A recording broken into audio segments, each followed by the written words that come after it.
السلام علیکم۔ ڈالر اپنی تاریخی بلند ترین سطح کو چھو کر واپس آنا شروع ہو گیا ہے۔ 170 روپے جو ہے وہ ڈالر فلوٹ کیا اور اس کے بعد اب 168 روپے پلس پہ جو ہے وہ ڈالر فلوٹ کر رہا ہے مارکیٹ میں، اور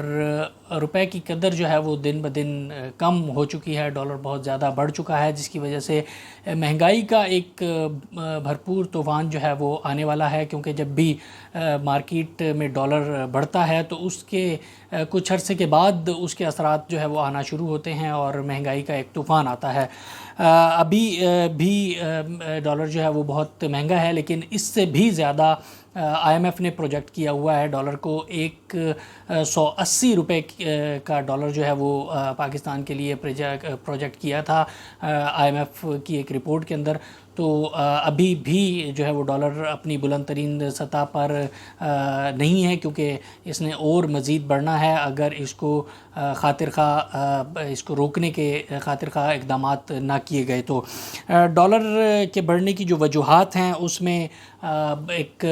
خزانہ کی کمیٹی کا اجلاس ہوا تھا، جس کے اندر یہ بتایا گیا تھا وزارت خزانہ اور اسٹیٹ بینک کے حکام کی جانب سے کہ ڈالر کے بڑھنے کی ایک بڑی وجہ افغانستان کے حالات ہیں۔ جی ہاں، افغانستان کے حالات جو کہ تبدیل ہوئے ہیں، امریکہ وہاں سے گیا ہے۔ ہم نے پہلے بھی ویڈیوز میں اس کا ذکر کیا تھا کہ افغانستان کے جو ڈالرز تھے باہر رکھے ہوئے تھے یو ایس میں، وہ سیز کر دیے گئے تھے۔ تقریباً $10 ملین 9.5 بلین ڈالر تھے وہ، اور اس کے ساتھ ساتھ آئی ایم ایف اور ورلڈ بینک کی جو ایڈ ملتی تھی افغانستان حکومت کو، وہ بھی بند کر دی گئی تھی۔ تو اس کے بعد اب کل پرسوں ایک خبر آئی تھی کہ یو این کے جو سیکرٹری جنرل ہیں انٹونیو گوٹرس، انہوں نے 1.1 ملین ڈالر کی ایڈ بحال کرنے کا افغانستان کو کے لیے کہا گیا تھا، ڈونرز ایجنسیز کو بھی، اور خود بھی یو این نے ایک امدادی پیکیج کا اعلان کیا تھا۔ تو اس صورتحال کی وجہ سے بھی کافی جو ہے وہ پاکستان کے اوپر افیکٹ آیا ہے، اور اب یہ چیزیں جو ہے وہ کھل کر حکام بالا ہی بتا سکتے ہیں کہ کیوں یہ افیکٹ جو ہے وہ افغانستان کی صورتحال کا پاکستان پر آیا ہے، کیونکہ دوسرے ممالک کے افیکٹ جو ہے وہ کم ہی آتے ہیں، لیکن افغانستان کا اور پاکستان کا ریلیشن شپ اس طرح کا ہے کہ افغانستان فلی ڈیپینڈنٹ ہے پاکستان کے اوپر، کیونکہ لینڈ لاک کنٹری ہے، ہم یہ پہلے بھی بتا چکے ہیں، اور افغانستان کی جو 80% ابو جو ٹریڈ ہے وہ پاکستان سے ہوتی ہے۔ تو یہ بھی ایک بڑا فیکٹر ہے کہ افغانستان کی جو ٹریڈ ہے وہ ڈالرز میں پاکستان کے ساتھ اگر ہو رہی ہے تو ڈالر ہمارا انفلوٹ ہو رہا ہے، تو اس کی وجہ سے بھی افغانستان ڈالر جاتا ہے ہمارا، تو اس کی وجہ ایک بڑی وجہ جو ہے وہ قرار دی جا رہی ہے۔ اسی طریقے سے اگر ہم ریئلسٹکلی دیکھیں تو جو ڈالر ہے اس کی ایک وجہ یہ بھی ہے کہ 2020 میں جب کرونا اپنے عروج پر تھا تو پاکستان کی امپورٹ بالکل بند کر دی گئی تھی۔ اس سے پہلے ہی پی ٹی آئی گورنمنٹ نے جو لگژری آئٹمز تھے ان پر پابندیاں لگا دی تھیں، کیونکہ وہ امپورٹ کو کم کرنا چاہتے تھے، لیکن جب کرونا آیا تو اس وقت جو امپورٹ تھی وہ بالکل یوں سمجھ لیں کہ سیز ہو کر رہ گئی تھی۔ ہماری جو خام مال جو انڈسٹری کے لیے آتا ہے وہ بھی بند ہو گیا تھا، مشینری بھی بند ہو گئی تھی، اس کے ساتھ ساتھ جو لگژری آئٹم جو ریفائنڈ آئٹم جو آتے ہیں ہمارے پاس وہ بھی بند ہو گئے تھے۔ تو جس کی وجہ سے امپورٹ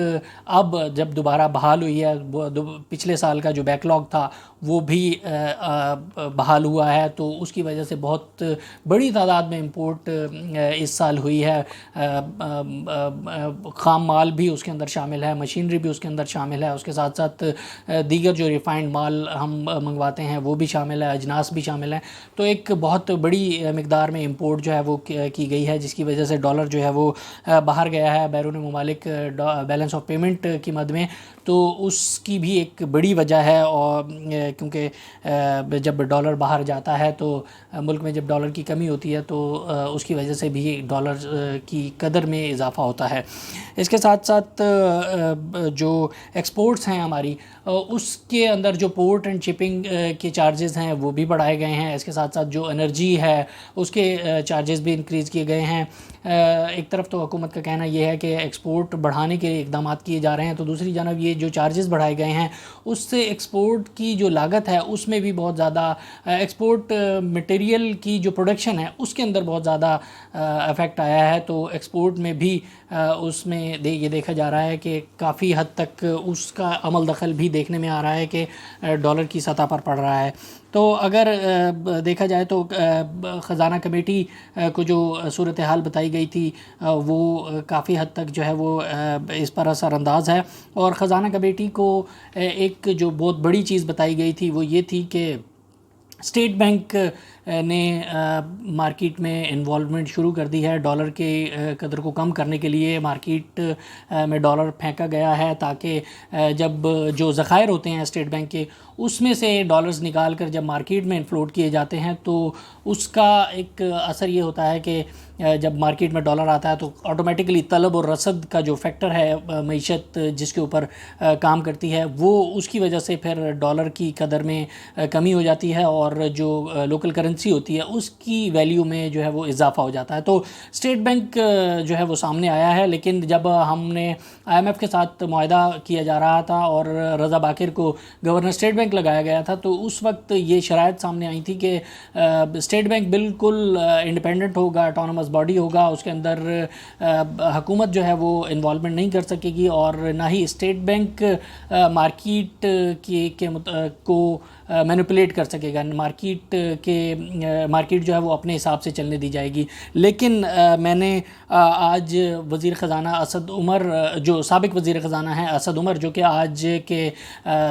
وزیر منصوبہ بندی ہیں, وزیر پلاننگ ہیں, ان سے میں نے جب سوال کیا کہ آپ کی حکومت یہ کہتی ہے کہ ڈالر